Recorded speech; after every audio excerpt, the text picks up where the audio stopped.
Welcome to Wonderland Unlocked. I'm Courtney, a certified peer support specialist, and this is Series 2, Through the Rabbit Hole, the beginning of self-discovery. I've fallen down my own rabbit hole, questioning everything along the way. Now, I'm here to support you as you explore the unknown, challenge what you believe, and uncover who you really are. Take a deep breath. The rabbit hole is waiting. Let's unlock Wonderland together. Alice, sweetheart, it's time for tea. Alice. Alice.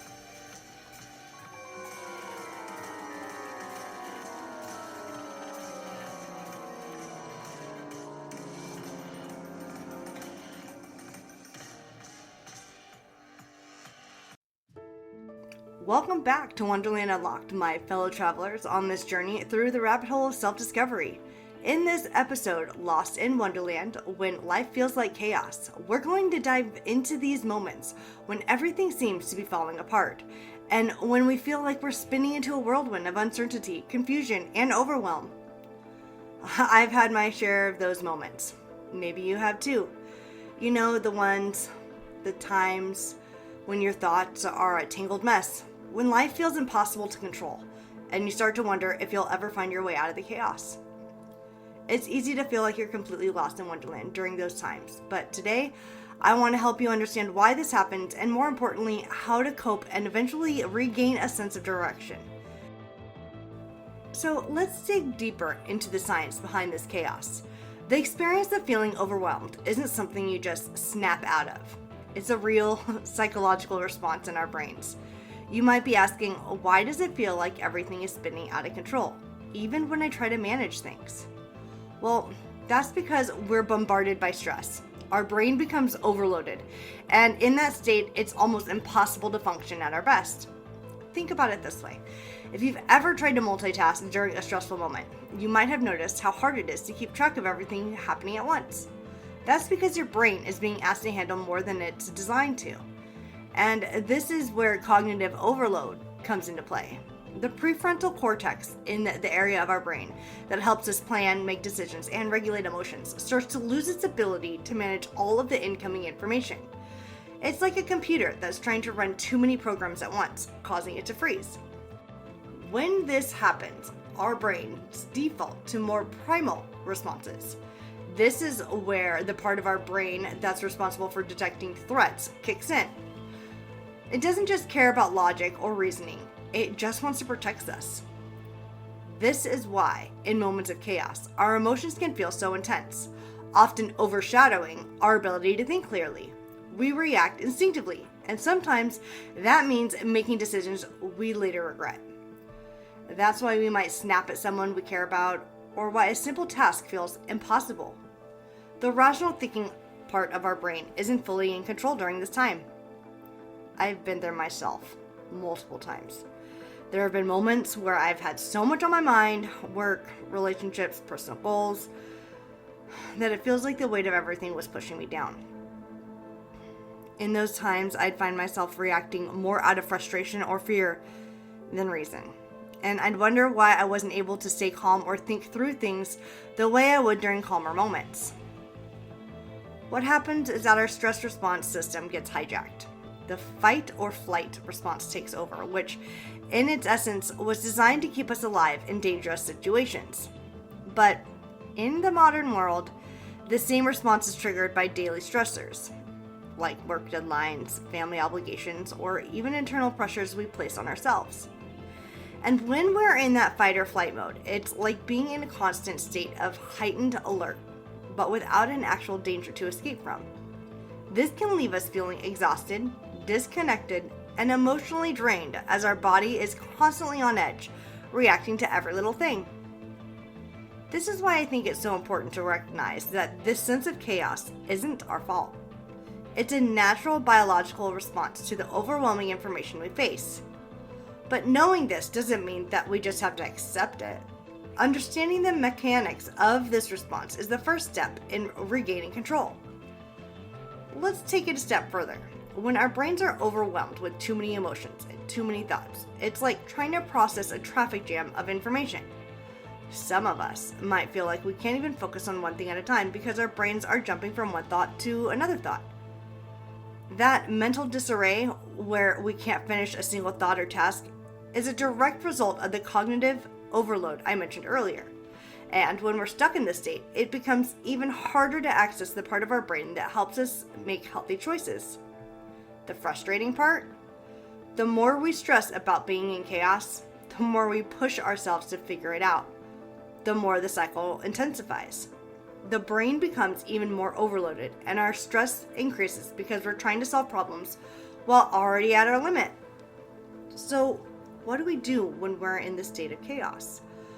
Well, understanding that it's our brain's natural response to overwhelming stimuli is the first step. The next part is about finding ways to interrupt that cycle, to break through the noise and bring ourselves back to a place where we can think more clearly and act intentionally. But to do that, we need to understand that the chaos isn't random or personal.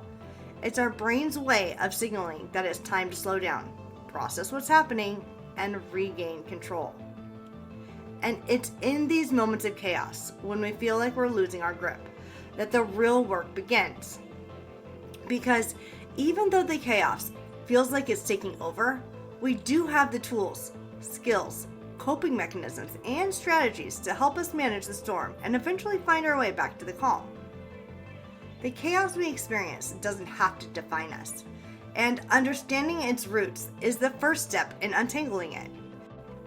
As we continue through this episode, I'll share some of the ways I've learned to cope with these moments and regain a sense of control in the midst of all the emotional noise. So stick with me.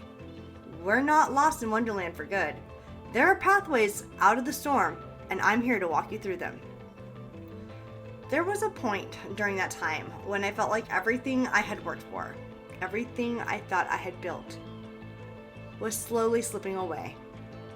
I remember feeling completely disconnected from myself, from my friends, and from the world around me. It was as if I had become a stranger to my own life. The emotional numbness and constant anxiety made everything feel like it was on a loop, endless and relentless. It wasn't just the big events that caused this feeling of rock bottom. It was a collection of small moments too. It's like when you're trying to carry a backpack and it seems light at first, but then you add one more rock and then another, and eventually you rock and then another, and eventually you realize that all of the weight, all those little things, has become too much to bear. That's how it felt for me. All those seemingly minor daily stressors, work pressure, personal disappointments, relationships that were unsteady, slowly just piled up. And even though I tried to carry it, eventually I couldn't anymore. I remember the night it all came to a head so clearly. It wasn't just a normal night of stress. This night felt different, more suffocating. I was lying in bed, but I felt like I couldn't breathe. Like I was being crushed by this invisible weight. My thoughts were spinning out of control, each one more overwhelming than the last. I was replaying conversations, worried about the future, and rehashing past mistakes. My body was on edge, like I was about to explode, and yet I couldn't move. I couldn't think clearly enough to find a way out of this mental fog. I thought to myself, this is it. I can't keep going on like this. I didn't know how to get out of the spiral. The more I tried to force myself to calm down, the more trapped I felt. It was like being in a dark maze, and no matter which direction I turned, there was no light. Just no way out. I felt like I was suffocated in my own head. But in the midst of all that chaos, something shifted in me. It wasn't instant, and it wasn't easy, but I started to ask myself some tough questions. I started asking, why am I feeling this way? Why can't I stop this cycle of overwhelm? What's really going on in my mind? That was the turning point for me. I wish I could say that it all magically got better right away, but it didn't. That's not how life works. But by starting to ask those questions, I began to dig into the root causes of my emotions. And that's when I found a lifeline. Emotional regulation, understanding how our brains respond to stress, how they can become overloaded, and how to work with those responses instead of against them, changed everything for me. At that point, I began to study emotional regulation more deeply. I learned that when we're under immense stress, our emotional systems go into overdrive. That's when the fight or flight response kicks in, the body floods with adrenaline, and our rational minds take a back seat. Our prefrontal cortex, the part of our brain responsible for higher thinking and decision making, becomes less effective because the part responsible for fear and survival takes over. This is why everything feels chaotic. The emotional brain is in control and it drowns out logic and reason. But knowing this gave me something powerful. It gave me hope. I realized that this wasn't something wrong with me. It was simply my brain reacting to stress in a way that was hard to manage, but not impossible to address. It wasn't failure on my part. It was a biological response that could be redirected once I understood it better. And with that understanding, I started to take the first step towards feeling like I could regain control of my life. I'll be honest with you. Learning emotional regulation wasn't a magic fix. I wasn't like a light switch turned on and everything got easier. But what it did show me was that I could manage the chaos. Slowly, I started implementing small practices that helped me get a handle on my emotions. Things like grounding exercises, breathing techniques, and even something as simple as recognizing when I was spiraling and giving myself permission to pause. But here's the most important part of all of this. I had to stop being so hard on myself. I had to stop telling myself that I should have it all together, that I should always be able to handle everything without breaking. It wasn't about perfection.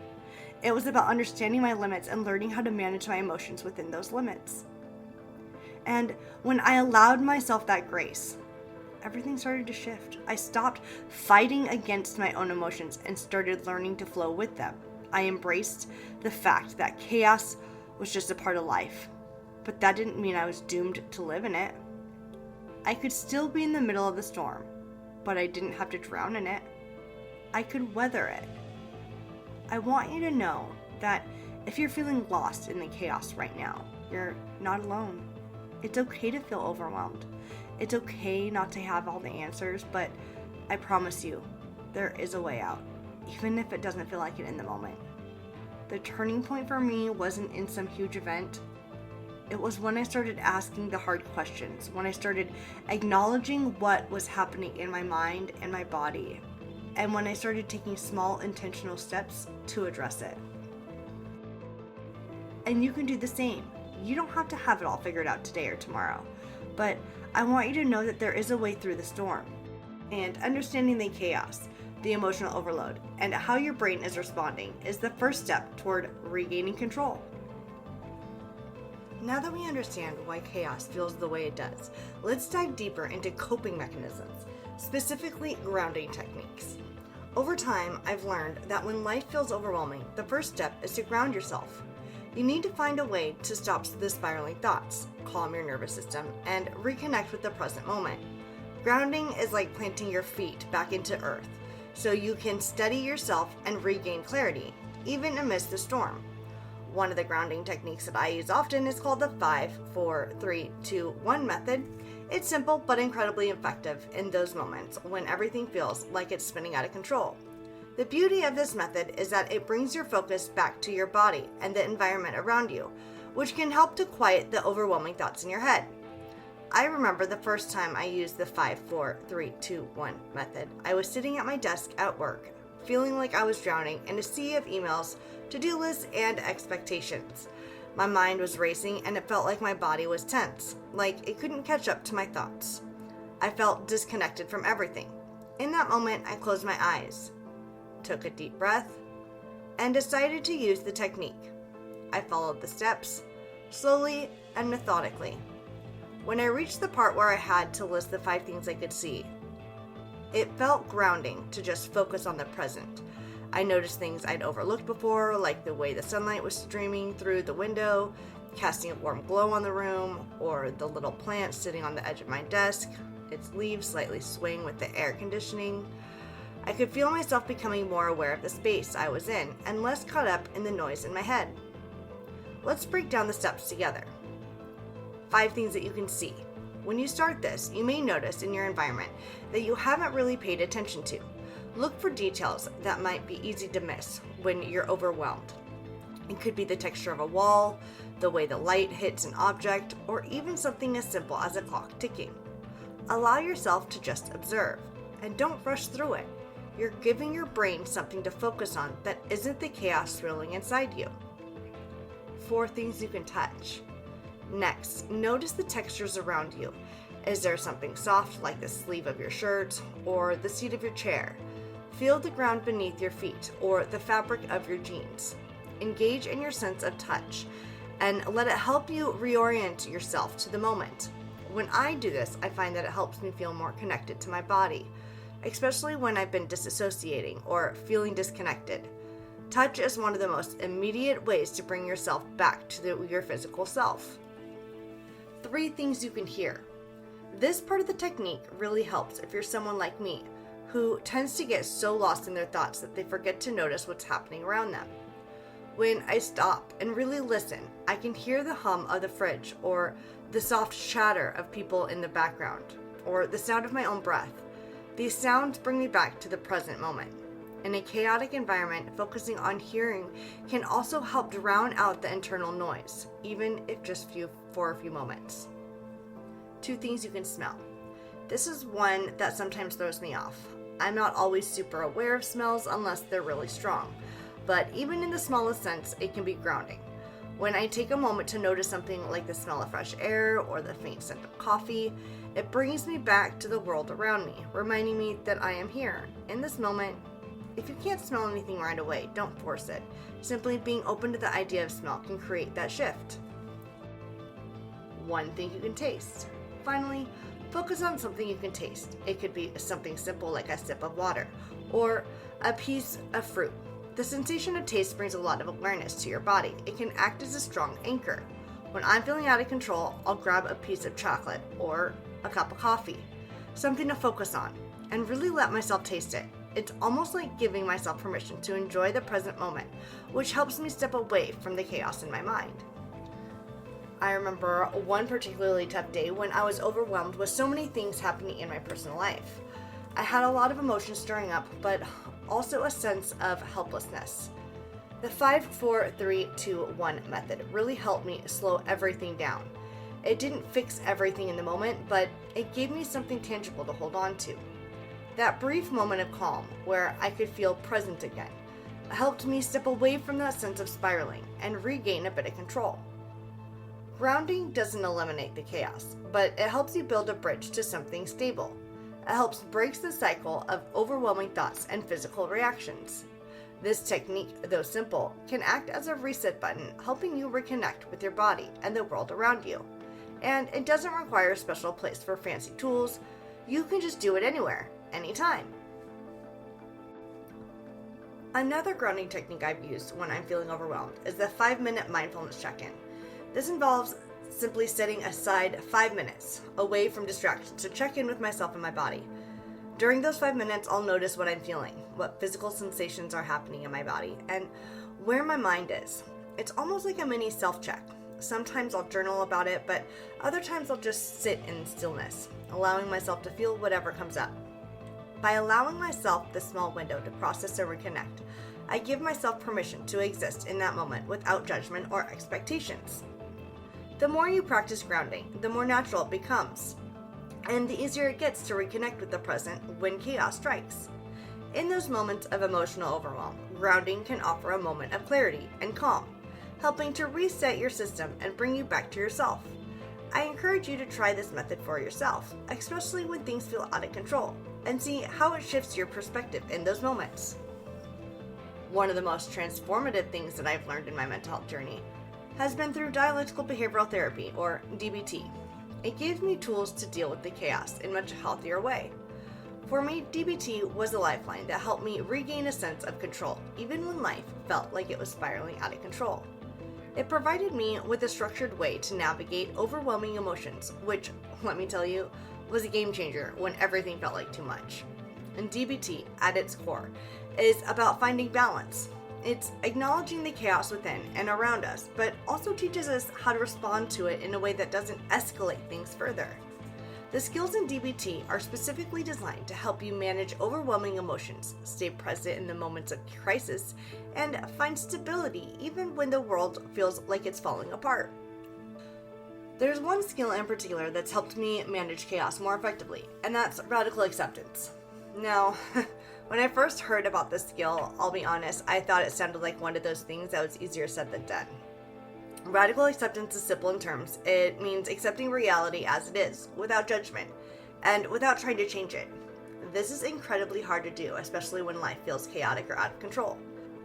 But here's the thing. When we resist the reality of a situation, we end up feeding the chaos. Let me explain. There was a time when I was caught in a cycle of trying to control everything around me. I would constantly try to fix things, manage every little detail, and resist the situations that made me feel uncomfortable. But the more I resisted, the more overwhelmed I became. It was like a tug of war with reality, and I was the one being pulled apart. Radical acceptance taught me that while I may not be able to change the external circumstances, I can control how I respond to them. For example, if I find myself in a situation where I feel completely overwhelmed, instead of fighting against the chaos, I practice accepting that the chaos is real in that moment. I tell myself, this is what's happening right now, and I can't change it. But I can decide how I want to respond. It's a way of freeing myself from the constant battle and allowing myself to simply exist in the moment. That doesn't mean I don't feel frustrated or sad or upset. It just means I stop making the situation worse by adding to my own inner resistance. It's a skill I continue to work on because accepting chaos doesn't come naturally. We're wired to fight against discomfort. But over time, I've learned that radical acceptance allows me to conserve my energy. Instead of wasting it fighting an uphill battle against something I can't change, I can focus on how I want to respond. It creates space for me to breathe. Another skill that has been instrumental for me in managing chaos is distress tolerance. In those moments when everything feels like it's crashing down, we often don't know how to keep ourselves from drowning. The overwhelming emotions, the sense of urgency, and the pressure can feel suffocating. Distress tolerance skills help you survive the storm, even when you feel like you're caught in it. One of my go-to skills in DBT for distress tolerance is the stop skill. Now, stop stands for stop, take a step back, observe, and proceed. It's simple but incredibly effective when everything feels like it's going too fast and you can't keep up. The first step, stop, is all about hitting the pause button. When we're in the middle of a chaotic moment, it's so easy to get caught up in the whirlwind and just react. But the stop skill teaches you to stop yourself from jumping into reaction mode. Once you've stopped, the next step is to take a step back. This is when you create some distance between yourself and the situation. You literally step back, either physically or mentally, to give yourself a little breathing room. This can be hard when you're caught up in your emotions, but taking a step back helps you avoid making decisions out of fear, frustration, or panic. After you've gained that distance, you observe. This is about getting curious instead of reacting. You observe what's happening around you, what emotions are coming up, and what's triggering your stress. When you're in chaos, it's easy to lose sight of the bigger picture. The observe step helps you gain perspective and allows you to see things more clearly, which in turn helps you make more thoughtful decisions. Finally, you proceed. This is where you take your observations and use them to decide what your next step will be. It's not about jumping back into the chaos. It's about moving forward with intention and mindfulness. You've given yourself the chance to pause and reflect, so now you can respond more effectively. I remember using the stop skill during a particularly stressful time last year. I was juggling a lot of personal and professional commitments, and everything seemed to be demanding my attention all at once. I was overwhelmed and on the verge of breaking down, but I remember the stop skill, so I stopped in the middle of the madness, took a step back from everything, observed my thoughts and feelings, and realized that I was feeling overwhelmed by the pressure I was putting on myself. I needed to focus on one thing at a time, not all of it all at once.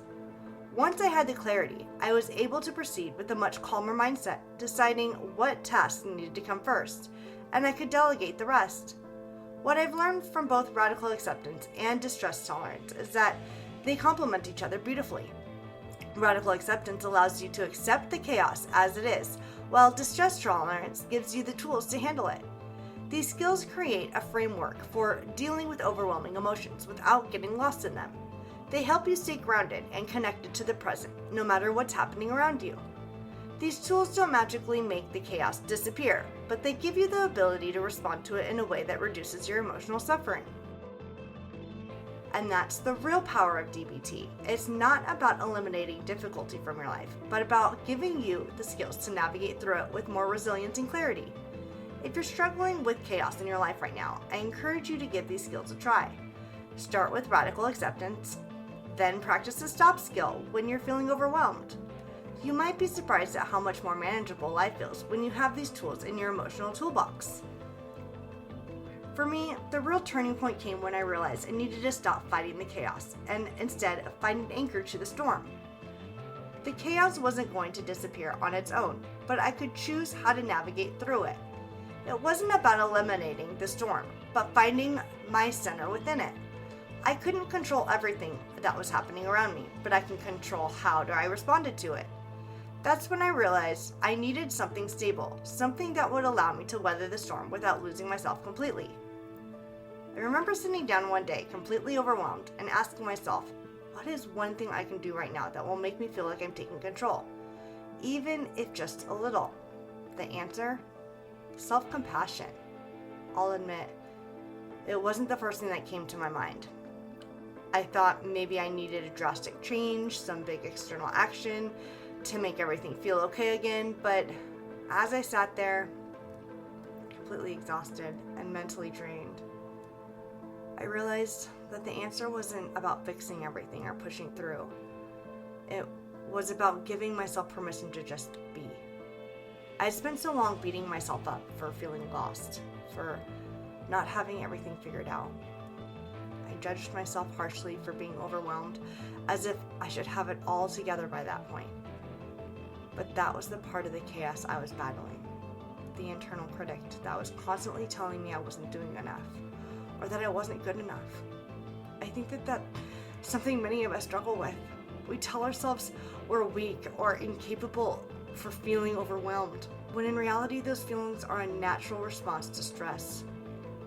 So I decided to give myself a break from that internal voice, just for a moment. I realized I had to treat myself with the same compassion I would show a close friend going through a difficult time. If a friend came to me feeling lost or stressed, I wouldn't tell them to get it together or just push through it. I tell them it's okay to feel like this. You're doing the best you can, and that's enough. It hit me that I had never said that to myself before. That shift in perspective was a game changer for me. I started to show myself more kindness and patience instead of pushing myself to do more or to figure it all out. I allowed myself to just be. I let go of the need to be perfect, and in doing so, I felt a sense of freedom that I hadn't felt in so long. It was like a weight had been lifted, even if just from a moment. I had began to reconnect with myself, to remember that I wasn't defined by my struggles, and that it was okay to not have everything figured out all at once. In this moment of self-compassion, I felt stability from within. I began to notice a subtle shift in how I approached my problems. Instead of reacting with panic or frustration, I started responding with understanding and grace. When life threw challenges my way, I wasn't as quick to spiral. Instead, I paused. I gave myself a moment to breathe and then chose how to move forward. I started to recognize that my value wasn't tied to how much I could handle or how perfectly I could manage the chaos. It was tied to my worth as a person, regardless of the external circumstances. One of the most powerful moments I remember was when I finally stopped viewing self-compassion as a luxury or weakness and started to see it as a necessity. It was like giving myself permission to exist without judgment. I was allowed to be imperfect.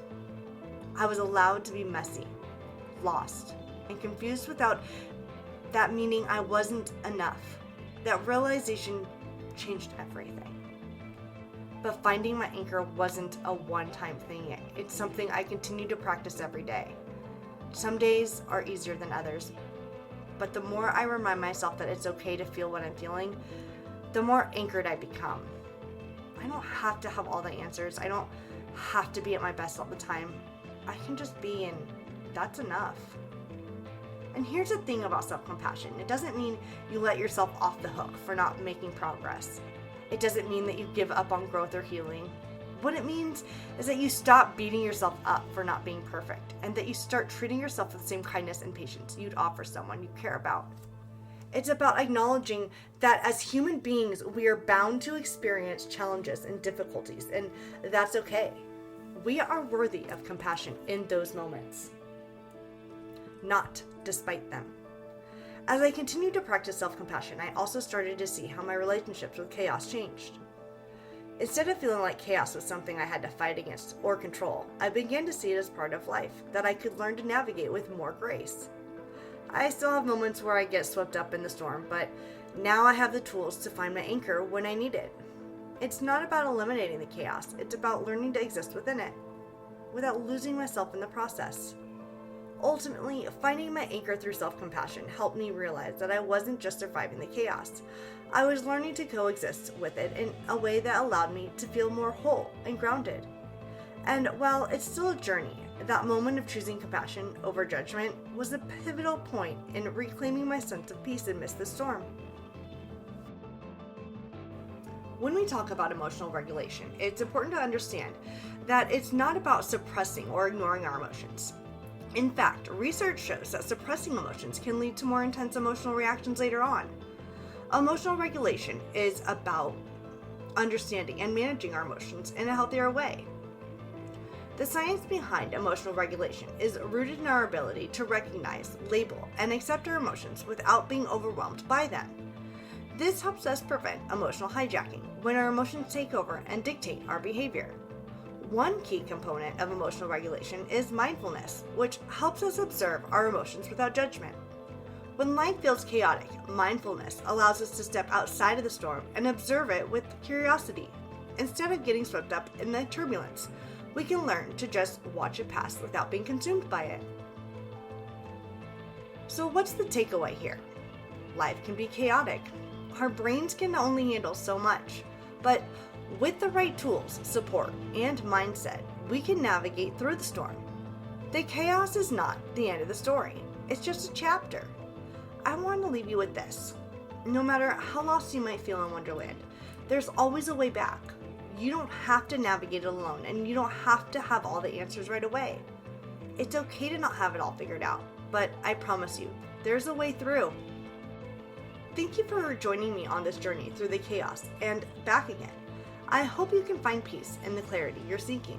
Until next time, keep wondering, keep discovering, and keep unlocking your Wonderland.